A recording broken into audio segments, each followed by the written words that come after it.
घुग्गुस येथील धानोरा थेट पूल सध्या अपघातांना आमंत्रण देणारा ठरत असून पुलावर ठिकठिकाणी मोठमोठे खड्डे पडले आहेत। अनेक ठिकाणी लोखंडी सळाख्या बाहेर निघालेल्या स्पष्टपणे दिसत असून पुलावरून ये-जा करणाऱ्या दुचाकीस्वारांसह चारचाकी व अवजड वाहन चालकांना नाहक त्रास सहन करावा लागत आहे।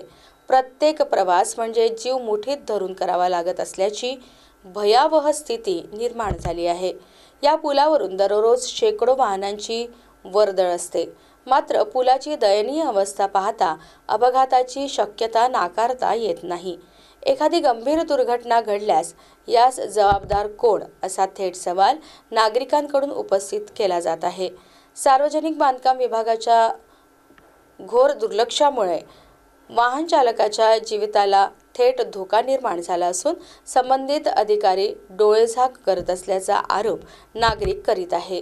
विशेषतः रात्रीच्या वेळी किंवा पावसाळ्यात खड्डे नजरेस न पडल्याने अपघाताचा धोका अधिक वाढतो। दुचाकीस्वार घसरून पडण्याच्या घटना घडू शकतात तर चारचाकी वाहनाचेही मोठे नुकसान होण्याची शक्यता आहे। तरीही पुलाच्या दुरुस्तीकडे प्रशासनाचे अक्षम्य दुर्लक्ष कायम आहे। या गंभीर समस्येकडे तातडीने लक्ष देऊन पुलावरील खड्डे बुजवून बाहेर आलेल्या लोखंडी सळाख्या काढून पुलाची त्वरित व कायमस्वरूपी दुरुस्ती करावी।